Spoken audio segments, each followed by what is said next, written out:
Chapter 13. New York. My mother knew I was pregnant and in trouble. Looking back, she knew. All she did was sit by the door of the store all day and fix up the vegetables and watch out for her two daughters. Dee Dee and I were two young girls, and there were men everywhere, and she knew. She never said a word about it either. Mommy wasn't a pushy woman. She was quiet and watchful. She had that polio, and used to drape a towel over her twisted left hand sometimes to hide it when she walked around. She was nearly blind in one eye and had occasional fainting spells, but she wasn't weak-minded.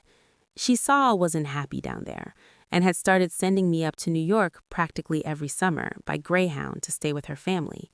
The fare was only $19 one way. Mommy had 5 sisters and 1 brother in New York, plus her mother, and they all were living high. My Aunt Laura and her husband, Paul Schiffman, they owned apartment buildings in the Bronx and Harlem. My Uncle Hal owned a kosher delicatessen in Brooklyn. Aunt Bernadette married a furrier, and Aunt Mary opened up a leather factory.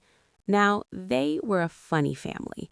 They kept their feelings secret, bottled up inside them till they swelled and burst out like a water balloon you squeeze. I had 2 aunts, Bernadette and Rhonda, who hadn't spoken to each other in 15 years. I don't know why. It was a big secret, and you weren't supposed to ask. I never did. My aunts never wanted to be bothered with me too much. I was the daughter of their poor, crippled sister.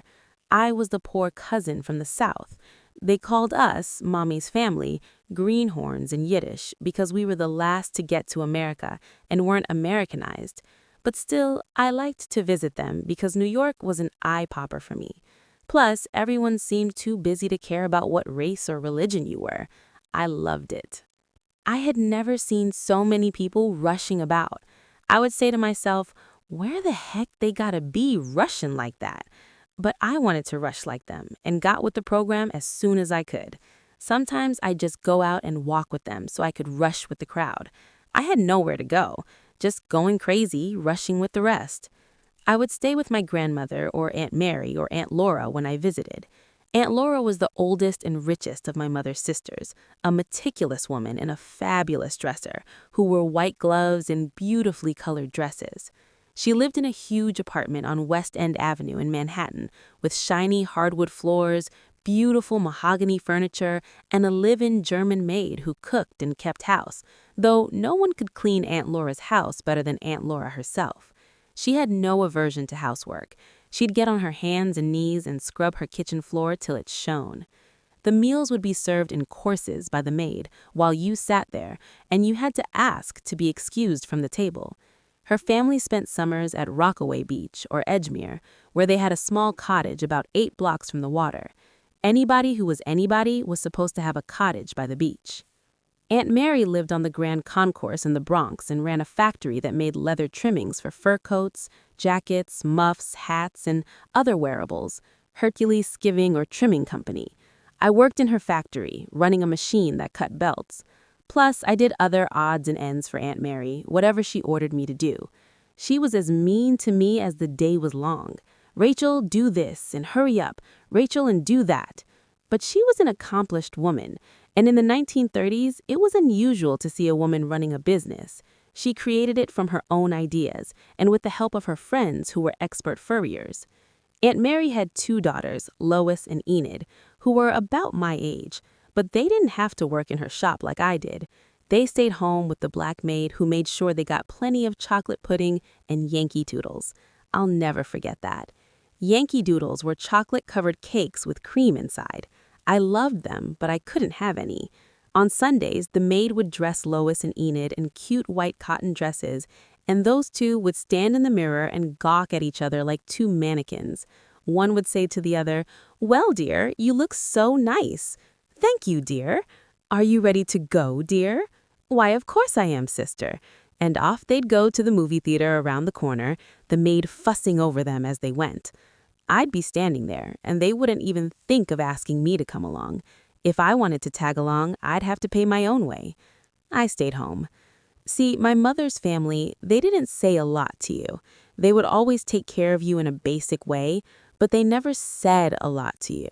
I didn't feel loved by them. The only one that really loved me was Mame. Mame loved me. She had moved from Manhattan to an apartment at 1020 President Street in Brooklyn after Zayde died. It was near Prospect Park in a building that I believe was owned by my Uncle Dave. Mame was a warm, funny woman who spoke no English and was full of life. She was heavy and short, and after she had been here a while, she did away with that wig she wore in Europe and wore her long, shiny white hair combed and twisted into a round bun on the top of her head. She was clean as a whistle. Clean. I mean, she ironed herself to death. Everything she wore was cleaned and ironed. Her cotton house dresses were freshly washed and ironed. Even her tablecloths, which she changed 3 times a day — when you eat kosher, you change the tablecloths for every meal — were ironed and immaculate. I couldn't iron, you know. I didn't know how to iron a shirt until I got married. I could balance the books at the store and drive a trailer full of supplies and saw wood and pump kerosene and chop ice with an ice pick, but I couldn't iron or keep house or cook a pot of grits to save my life, and still can't. Boy, your father was in for a shock after I married you. Mame had diabetes and had to take insulin every day, which my Aunt Betsy often gave her. She was on a restricted diet because of her diabetic condition, so we kept a lot of grapefruits and oranges in the house. The oranges were in case she went into a diabetic shock. I would be instructed to give her a piece of orange if this happened. I would worry about this constantly, and I'd often sneak into her room when she was taking naps and watch her breathe. If I saw her shake, I'd wake her. "Babe, Babe." What? "Are you sleeping?" I never knew what to say then. "Yes, I am sleeping, but I can talk as I sleep. It is no problem. Let us talk. What's the matter, Rachel?" She was always kind. Mame took me on my first trolley ride. The trolley used to run down Bergen Street in Brooklyn in those days. It cost 5 cents and the seats were wooden. You could hang near the back and get an open air ride. I'd hang my head out the side and let the wind blow in my face. Whoosh! Anything that moved, I liked. Speed, trains, trolleys, skates. Mommy liked to sit on the benches that lined Eastern Parkway near her house and crochet quilts and sweaters and covers for clothes hangers and chit-chat with her Jewish buddies. They were all old women, immigrants who came over with their children, and America fascinated them. Mame often held court talking Yiddish with her pals as people swept past on their way to work. "These young people in America go too fast," she would say. Her needle would go zip, zip while she talked. "My granddaughter, Rachel," and she'd point to me, "she can never sit at home. She wants to ride the trolley all day." And the old ladies would nod and smile at me and say, "Yes, yes, but you should stay at home and be a nice girl, Rachel." They were funny old ladies. My Aunt Betsy, the youngest of my mother's sisters, was living with Mame during those early years. She worked as a bookkeeper for a lingerie store in the east side of Manhattan. Aunt Bets was beautiful, like all my mother's sisters. She had long dark hair and dark eyes and dressed fine and took very good care of herself. She had a lot of friends who would drop by the apartment and make me feel grown up. They always talked about shopping at Klein's on 14th Street in Manhattan to pick up dresses at bargain prices. Aunt Bets was young and kind of with it, so when I come up to New York in the summer of 36, pregnant, she could see something was wrong with me. I wasn't showing, but she knew something was going on because I was so distraught. She kept asking me, "What's the matter, Rachel? What's the matter?" I had to tell someone, so I finally broke down and told her. She didn't ask me anything else. She just went about it in that matter-of-fact way my mother's family did things. She made a few phone calls, found a Jewish doctor in Manhattan, and took me to his office where I had an abortion.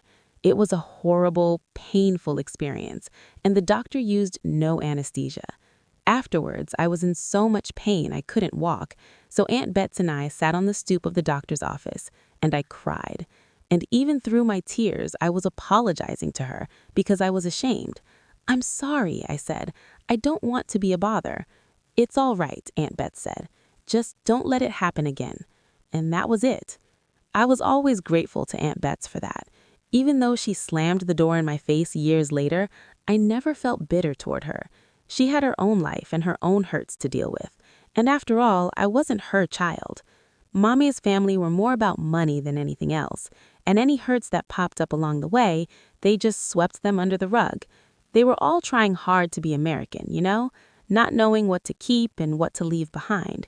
But you know what happens when you do that. If you throw water on the floor, it will always find a hole, believe me.